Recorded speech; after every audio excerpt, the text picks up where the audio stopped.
I browse through Reddit almost daily, a habit that seems both comforting and ironic now. I used to be that guy, the one defending relationships in the comments, spreading hope with lines like, not all partners cheat, or you just need to find the right person. Pretty naive, right? But why wouldn't I believe in love? I had Sarah, my wife of 6 years, who I thought was the embodiment of honesty and loyalty. God, typing this out makes my throat tight. I'd seen all the signs that people talk about in hindsight. The way she'd show me messages from male colleagues hitting on her, almost like a trophy of her loyalty. How she'd cut off contact with her male best friend when I expressed discomfort. I thought I had the perfect wife, someone who put our relationship first, someone who understood boundaries. Now I realize she was just really good at playing the role. Let me give you the full picture. I'm Alex Thompson, 33, working as a project manager at a growing tech startup. Sarah, my wife, well, soon to be ex-wife, is 31. She's a freelance writer with dreams of becoming the next big romance novelist. Until recently, I really thought we had one of those rare, solid marriages. You know the type. Regular date nights even when money was tight. Supporting each other's dreams. Never going to bed angry. I was even helping her build her social media following for her writing career, while she cheered me on through my certification courses for work. Living situation. Our living situation is pretty standard for millennials in this economy. Renting, because mortgages are insane right now. We live in this converted house, split into 4 units. The landlord, Robert Greene, lives in one of them. He's this guy in his mid-50s, married, supposedly respectable. The other units house young families like us. All of us just trying to make it work in this overpriced housing market. Greene seemed decent enough when we moved in 4 years ago. Kept the building maintained, fixed things promptly. Sometimes we'd clash over parking or noise complaints, but nothing major. We kept things professional. Maybe send him some of Sarah's baked goods during holidays, that kind of thing. I actually appreciated the setup. Everyone had their space. No forced neighborly interactions.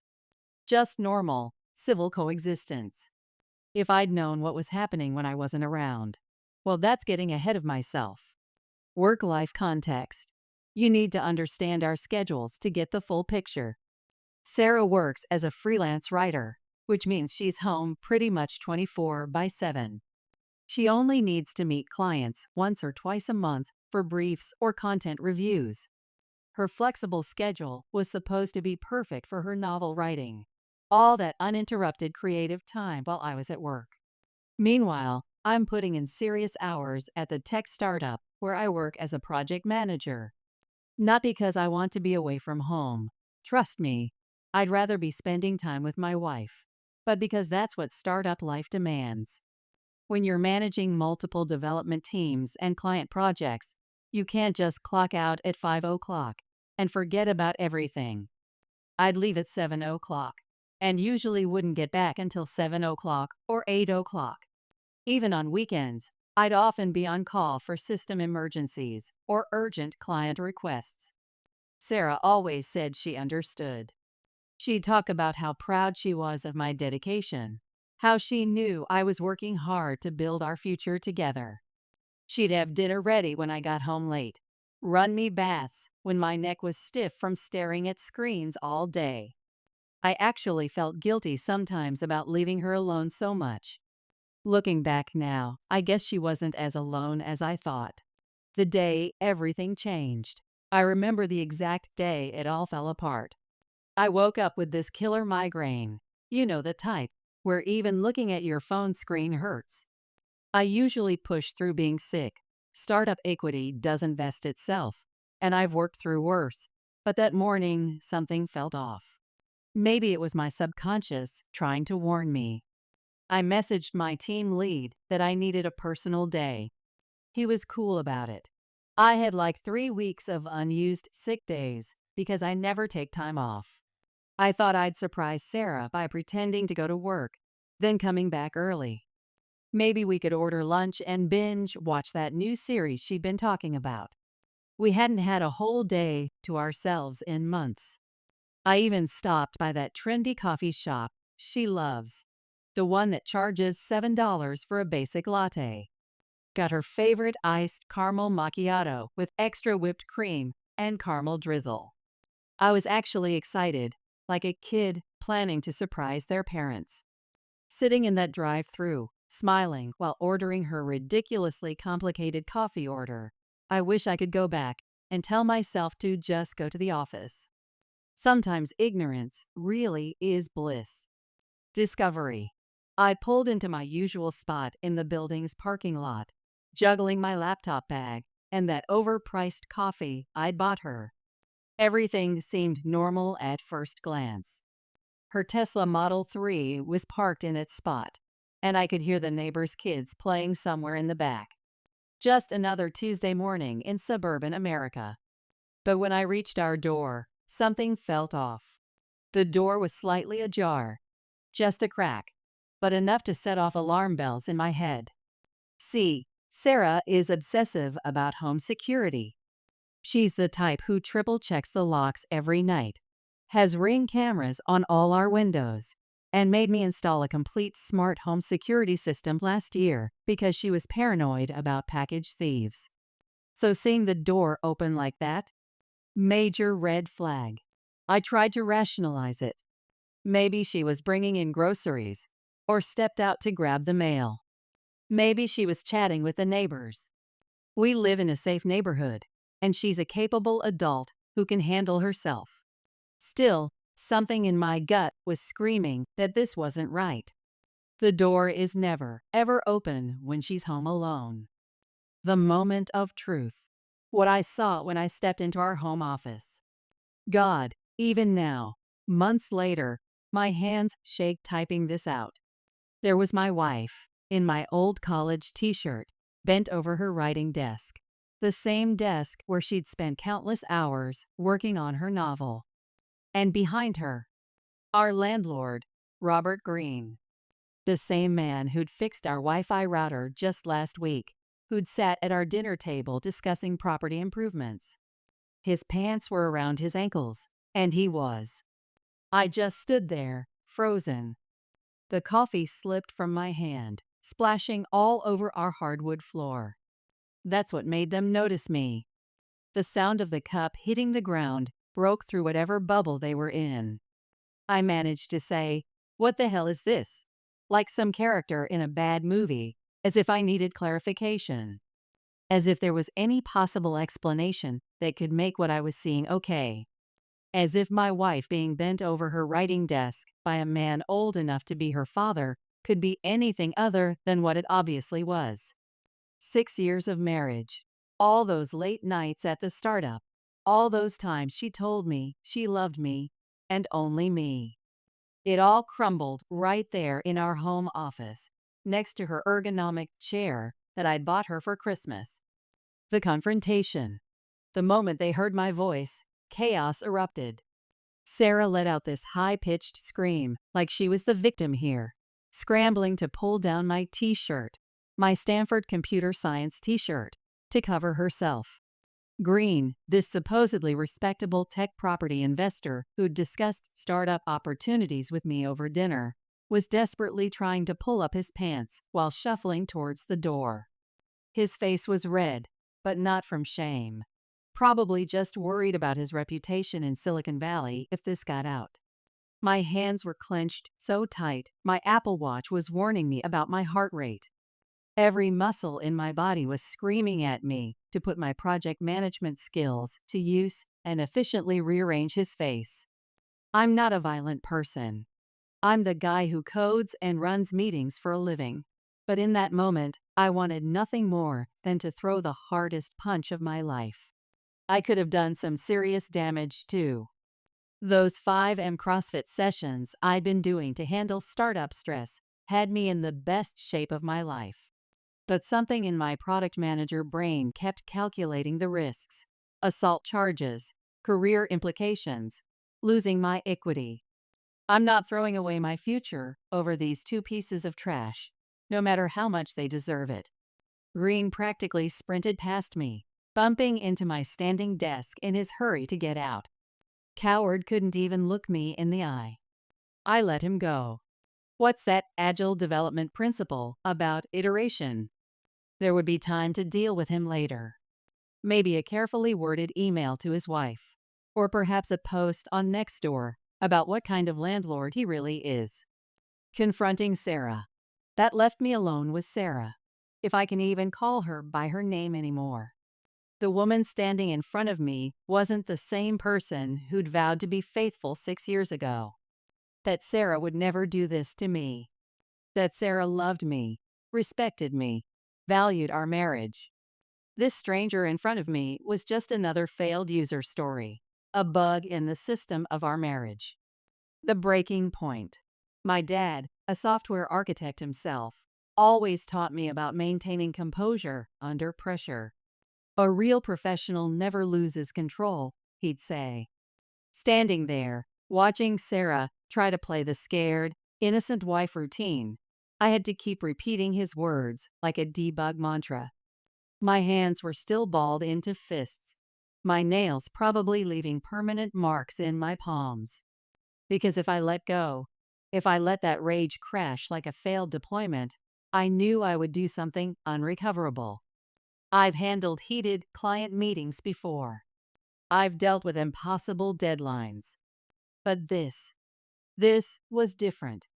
This was pure, uncontrollable fury, mixed with the kind of pain that makes you want to delete the entire codebase. The type of rage that makes reasonable men do unreasonable things. There she was, clutching my Stanford shirt to her body, like she suddenly cared about dignity. The same woman who'd just been bent over her writing desk with another man was now trying to act shy and vulnerable. The sheer audacity of it made my blood pressure spike even higher. She was playing the victim, trying to gaslight me into feeling like the bad guy for walking into my own home office and catching her cheating. That's what infuriated me the most. Not just the cheating, but this pathetic performance she was putting on now. So this is what happens when I'm debugging code all day, huh? I barely recognized my own voice. It came out cold and precise, like reviewing a catastrophically failed project. She started stuttering, her words coming out as broken as a corrupted file. It's not. This is. It was just what? Just a mistake. Just a one-time thing. Just destroying our entire marriage for a quickie with a man old enough to be your father? She couldn't even form a complete sentence, just stood there trembling like a poorly optimized program. I won't lie, seeing her struggle to explain herself gave me this twisted sense of satisfaction. After what she just did to me, watching her system crash felt like the tiniest bit of justice. The confrontation continues. I've never been aggressive with Sarah before. Never even raised my voice at her in 6 years of marriage. Not during system crashes, not during missed deadlines, not even when she accidentally deleted my presentation files. I walked up to her. She actually took a step back, like she was afraid of me. Me, the same guy who'd stay up late, helping her optimize her writing website, who'd driven 3 hours to get her favorite mechanical keyboard for her birthday, who'd worked overtime for months to buy her that MacBook Pro she wanted for her novel writing. I grabbed the collar of my own shirt that she was wearing and pulled her closer. She was looking everywhere but at me, at her writing desk, at her corkboard full of novel outlines, at the door where her lover had just escaped like a coward. That made it even worse. She couldn't even give me the basic respect of looking me in the eye after what she'd done, after corrupting everything we'd built together. Look at me. Each word came out like a separate command line. Each time I tried to catch her eye, she'd turn away like I was the one who had committed a fatal error. I pushed her away from me, maybe harder than I meant to, but at that point, I just needed her out of my personal space. She fell onto her ergonomic chair, still clutching that Stanford shirt. I stood there, watching her cry, and for the first time since we met, I felt absolutely nothing for her. No love, no sympathy, not even pity. Just disgust and rage. The exit. I turned and walked straight for the door. As I was leaving, I heard her call out, "Alex," in this weak, pathetic voice. The same voice she used to use when she wanted me to skip a meeting and stay home, or when she was trying to convince me to take her to that writers' conference in New York. That voice used to make me melt. Now it just made me want to throw up. The fact that she had the nerve to use that tone after what I just witnessed. I slammed the door so hard, our smart doorbell camera probably triggered a motion alert. I needed to put as much distance between us as possible before I lost what little control I had left. I got in my Tesla and just started driving. No destination in my nav system. No plan. Just driving to keep moving. I must have circled our upscale neighborhood 50 times. Every time I passed our luxury apartment complex, I had to grip the steering wheel tighter to stop myself from turning in. Processing time. I ended up parking at the local Whole Foods around 2 o'clock. Just sat there in my car, staring at nothing, watching people go about their normal Silicon Valley lives, like my world hadn't just imploded. Tech workers on their lunch breaks, yoga moms with their expensive athleisure wear, startup bros planning their next big thing. All these normal people living their normal lives, while my entire codebase was burning down. I sat there for hours, my phone blowing up with Slack notifications and messages from Sarah that I couldn't bring myself to read. The sun went down, the parking lot emptied out, and still I sat there. I couldn't go home. It wasn't home anymore, just a corrupted file where my marriage had been overwritten. I watched the security guard do his rounds, probably wondering why some guy in a Tesla was sitting in his car for hours in a Whole Foods parking lot. I must have looked suspicious as hell, but I couldn't bring myself to care. Return home. I finally drove home around 10 o'clock, half hoping she wouldn't be there. But no, there she was, sitting at her writing desk. The same damn desk where I'd caught her with him just hours ago. She'd changed into her favorite Lululemon loungewear set that I'd bought her last Christmas, and her face was all puffy and red like she'd been crying for hours. Her makeup was smeared everywhere, tissues scattered all around her workspace. The whole scene looked like something out of those dramatic novels she loves to write. Just another performance by Sarah, the woman who apparently deserved an Oscar for fooling me for 6 years. Her crying didn't affect me one bit. Why should it? She wasn't crying because she felt bad about betraying me.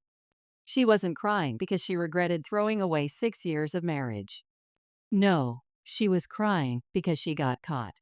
Because her comfortable life of playing happy wife while screwing the landlord when I was debugging code was finally over. Those weren't tears of regret. They were tears of inconvenience. "Please, Alex, I want to talk to you." "Please sit down," she practically whispered, her voice hoarse from crying. The familiarity of my name on her lips made me nauseous. The confrontation at night. "Did you, him, again after I left?" I asked point blank, my project manager brain needing clear data points. Her face crumpled, and she started sobbing even harder. I actually laughed. I couldn't help it. The whole thing was just so absurd. Here she was, trying to act all sorry and devastated when, for all I knew, she'd spent the afternoon consoling herself in the landlord's luxury unit downstairs. "Please, just sit down with me. I'm begging you," she kept pleading, like she deserved even one more minute of my processing time. But you know what's really messed up. I sat down. Not at her writing desk. I'll never touch that thing again. But in the Herman Miller chair across from her. Maybe I wanted to hear what kind of exception handling she could possibly come up with. She just sat there, staring at me with those red-rimmed eyes. Finally, she started with the typical cheater script. "I'm so sorry. Sorry she got caught.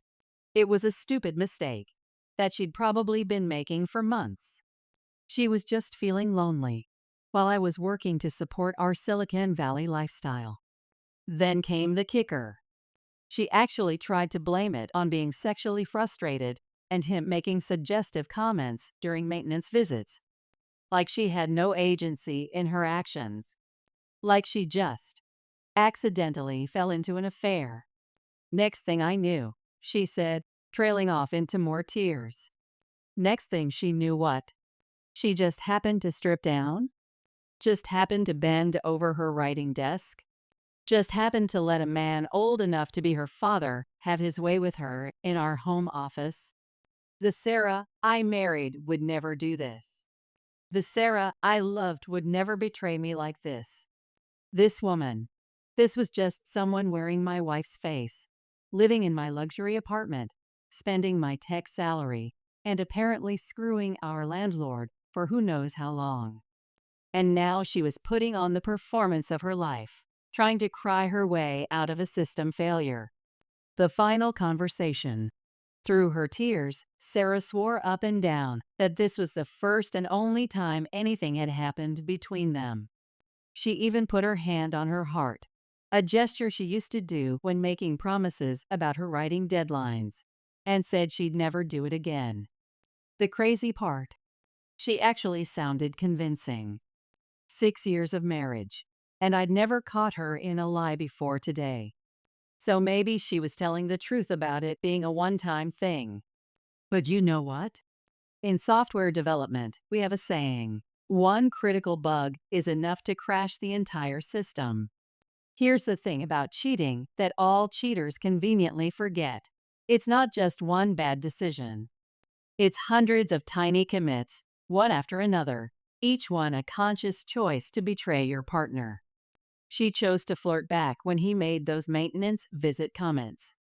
She chose to let him into our home office while I was at work. Every single step of the way, she could have killed the process. Could have said no. Could have thought about her husband of 6 years, who was working his ass off at a startup to give her a good life. But she didn't. She chose her own gratification over our marriage. The more I sat there listening to her sob and beg, the more I realized something. Even if I wanted to forgive her, even if I was stupid enough to try, I'd never be able to look at her the same way again. The trust was gone, corrupted like a hard drive crash, and no amount of system recovery could restore it without showing the damage. And then there was the landlord situation. He lived right downstairs in his own unit. I'd have to see his face every day, knowing what he did with my wife. I'd have to resist the urge to introduce his face to my mechanical keyboard every time I passed him in the hallway. The breaking point. I cut her off mid-apology. "Stop," I said. "Just stop. We're done." Fatal error. No recovery possible. She tried to argue, tried to tell me we could fix this, that we could go to couples therapy, that she'd do anything to debug our marriage. But there was nothing to fix. You can't uncorrupt a file. It was over the moment she let him touch her. The decision. I wanted to force quit her right then and there. Let her go live with her new man. See how she likes being with someone who probably still uses Internet Explorer. But I knew I couldn't stay in this building, not with him here. I just couldn't stand to be in the same room with her anymore. I went to our bedroom, grabbed my Toomey suitcase from the closet, and started throwing clothes in it. Didn't even bother folding them. Just grabbed whatever I could see, stuffing 6 years of life into 2 bags like some kind of tech refugee fleeing a system crash. Sarah followed me around the room the whole time, crying and begging me to stay. She offered to leave instead, said she'd go stay with her sister in Palo Alto, said she'd do anything to fix this. The irony of her offers just made me laugh. "I wouldn't dream of separating you from your debugger. I told her. You two seem so happy together. Maybe he'll let you move in with him. You already know his IP address. The look on her face when I said that. It was like I just deleted her entire manuscript. Good. Let her feel a fraction of the pain I was feeling. She collapsed onto our California king and started sobbing again. I just walked out. Didn't even look back. Hotel stay. I've been in this Courtyard Marriott for 2 days now. The kind of place that normal startup employees stay at during business trips, where the Wi-Fi barely works and you can hear every Zoom call through the paper-thin walls. I messaged my team that I needed personal time. First time I've ever done that without actually being on call. My team lead probably thinks I have COVID or something. I don't care. I can barely function right now. I'm typing this from the hotel room at 3 o'clock because I need to tell someone what happened. I keep thinking about revenge. I know it's petty.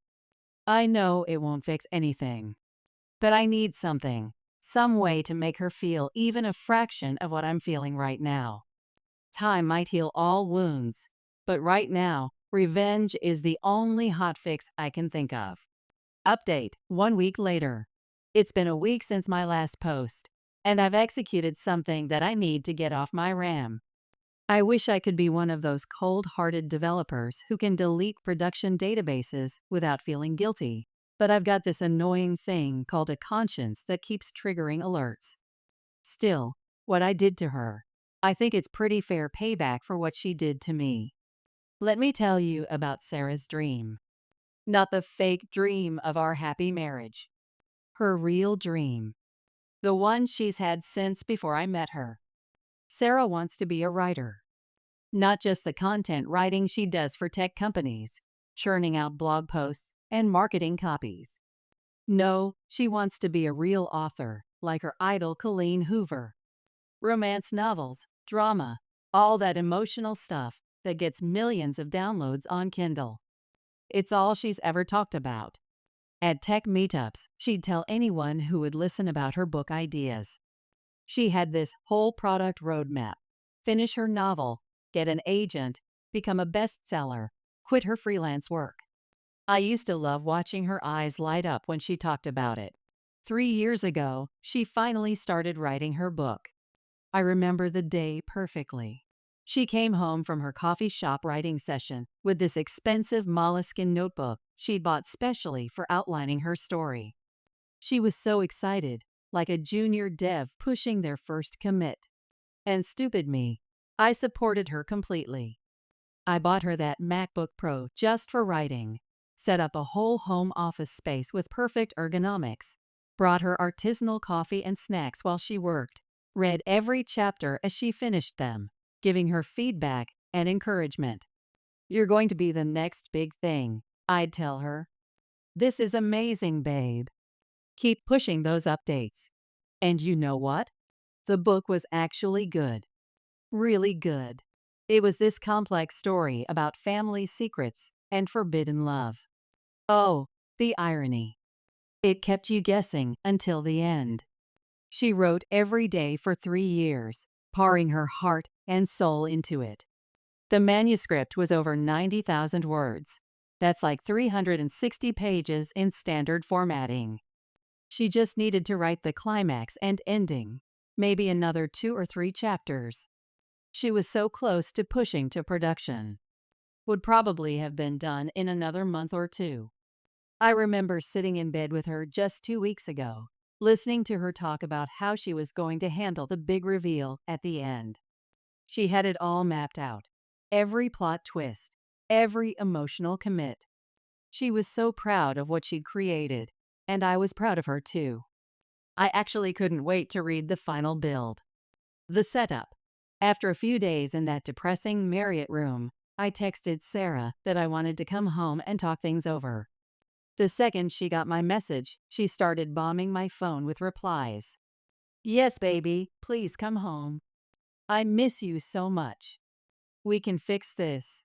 All that stuff cluttering my notification center. I knew exactly what I was going to do, but I had to play it cool. Had to make her think there was a chance of system recovery. When I walked through the door, her face lit up. She'd cleaned the whole apartment, probably the first thing she'd done since the landlord wasn't busy bending her over our furniture. She'd even made my favorite dinner, vegetarian lasagna from scratch, the same recipe her mom taught her when we first got married. The manipulation was almost impressive. For the next few hours, I sat there and listened to her debug report. How sorry she was, how she'd never speak to the landlord again, how she loved me more than anything and couldn't live without me, how she'd do anything to fix what she'd broken. I just nodded along, saying things like, "I need time," and "I'll think about it." Classic placeholder responses that give hope without committing to anything. The revenge. When bedtime came around, she tried to get me to come to our bedroom. Started with the puppy dog eyes, then moved on to touching my arm, my chest. The same moves she probably used on the landlord. I shut that process down real quick. Told her I needed space, that I'd sleep on the couch. She looked disappointed, but tried to hide it. "Whatever you need, Alex," she said, like she was some kind of understanding wife. She left her MacBook Pro on the coffee table, exactly where I knew she would. Sarah always works on her novel late at night, and she always leaves her computer there so she can grab it first thing in the morning. Some processes never change, even after you destroy your marriage. The execution. I waited until I heard her bedroom door close, then waited another hour, just to be sure she was asleep. The MacBook password was the same as always, our anniversary date. Some people never update their security protocols. I found her manuscript folder easily enough. She had it saved in 3 places: the local drive, an external SSD, and her iCloud storage. Always back up your work, right? That's what I told her when I set up her cloud storage account. Another way I tried to support her dreams. I sat there for a full minute, cursor hovering over the delete button. 3 years of work, 90,000 words, hundreds of hours of writing, planning, dreaming. Everything she'd worked for since we got married. My finger was shaking on the trackpad. A small voice in my head was screaming at me to stop, telling me this was too far, that I'd regret this hard delete. Then I remembered what I saw on that desk. The hesitation vanished. I deleted everything: the local copy, the backup, the cloud version. Then I emptied the trash. Then I used a secure deletion program to make sure nothing could be recovered. 3 years of work, gone in less than 5 minutes. Just to be thorough, I went into her Gmail and deleted every copy she'd ever sent to herself or her beta readers. Found a few chapters she'd shared with her writing group and deleted those too. By the time I was done, there wasn't a single word of her manuscript left anywhere. Her dream, her future bestseller, all of it was as corrupted as our marriage. The aftermath. I've done some things I'm not proud of in my career. Pushed to production on Fridays, skipped unit tests, used global variables, but watching someone's dreams disappear right in front of them, that hits different. Don't get me wrong, every time I start feeling guilty, I just remember that desk, and suddenly I feel a lot better about what I did. Still, having a conscience is a real bug in the system sometimes. The discovery. The day after I deleted everything, Sarah was acting like nothing had happened. She made breakfast, worked on her tech blog posts. She didn't touch her MacBook for creative writing that day, which was unusual for her. She always wrote at least a few hundred words of her novel, even on busy days. But I figured she was too focused on trying to fix our marriage to work on her book. The second day was the same. All normal on the surface, like we were just a regular Silicon Valley couple going through a rough patch. She did her regular work, answered client emails, edited some startup copy. Still didn't open her manuscript folder. I kept watching her face for any sign that she'd discovered what I'd done. Nothing. Just more attempts at acting like the perfect wife. Then came day 3. I was in the kitchen when I heard it, this little gasp from the home office, like someone had just lost their entire Git repository. No, no, no, no, she kept saying, getting louder each time. I walked in to find her staring at her MacBook screen, face white as an empty text editor. She was clicking frantically through folders, checking her iCloud, her Gmail, everywhere she might have saved it. "Alex," she said, voice shaking, "do you have any copies of my book? You know, from when you were reviewing chapters for me?" For a second, I actually felt bad.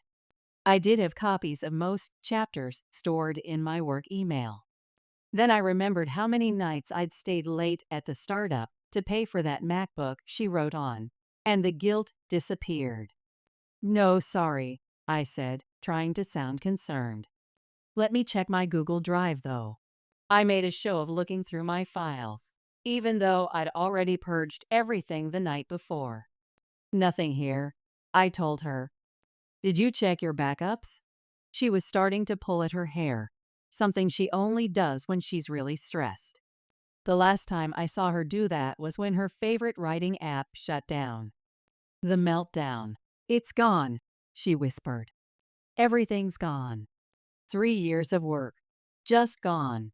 Then she turned to me, her eyes filled with a mixture of fear and accusation. Did you delete it?" The accusation in her voice almost made me laugh. Like she had any right to be angry with me after what she did. I put on my best offended face. "Are you serious? You think I'd do something that pathetic? That's more your coding style. You're the one who knows how to corrupt perfectly good things." That last part felt good to say. She started crying then. Not the fake tears from when I caught her cheating, but real, ugly sobs. The kind that shake your whole body. Just like the tears I've been fighting back since I found her with the landlord. Karma's a bitch, isn't it? I stood there watching her fall apart. She lost 3 years of work. I lost 6 years of trust. Fair trade, if you ask me. The final commit. While Sarah was still having her breakdown over the manuscript, I decided it was time for the final push to production. I put on my best sudden realization face and told her I'd been kidding myself thinking we could work things out. "This is too much," I said, watching her face crumble even more. "You destroyed everything we had.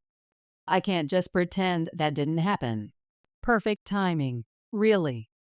Her precious book was gone, and now her last hope of saving our marriage was disappearing too. The wail she let out probably could have triggered every noise complaint sensor in the building. Maybe even the landlord heard it from his unit downstairs. Good. She collapsed onto her ergonomic chair, this broken heap of a person who'd lost everything in the span of a few minutes. The sounds coming out of her weren't even crying anymore, more like the noise a server makes before it crashes. The final exit. I stood there packing my bags while she sobbed, throwing whatever I could grab into my away luggage and Patagonia duffels, designer clothes, electronics, important documents. The wedding album stayed right where it was. She could use it as a coaster for all I cared. Just before I walked out, I couldn't resist pushing one final update. "Sorry about your book," I said, trying to sound sincere. "But hey, it's all still in your head, right? You can always start over. Maybe write about something you know, like how to destroy a marriage." The look she gave me. I think she knew right then that I deleted it. But what could she do? Accuse me of deleting her manuscript after she'd screwed our landlord in our home office? Epilogue. I walked out of there feeling like I'd finally balanced the database. Now I'm staying at this extended stay residence inn while I look for a new place. It's not great, spotty Wi-Fi, noisy air conditioning, that kind of thing. But it's better than staying in that apartment. The lease is up in 4 months anyway. Let Sarah figure out how to pay for it. Maybe she can work out some special arrangement with the landlord. They seemed pretty cozy already. I know she can't afford the place on her own with her freelance work. Even with both our tech salaries, we were barely making rent some months in this market. But that's not my problem anymore. Maybe she can move in with her new man. I'm sure his wife would love that. Or maybe she can start an OnlyFans. She's clearly got no problem with people seeing her naked anyway. I had my lawyer serve her with divorce papers yesterday. She can keep the apartment and all the furniture. It's all corrupted anyway, as far as I'm concerned. The lawyer says we can probably get a decent settlement, even without proof of the affair. Sarah is so desperate to keep this quiet, to maintain her tech wife image, that she'll probably agree to whatever terms we put in front of her. Sometimes the best revenge isn't just destroying someone's dreams. It's force quitting and letting them live with what they've done.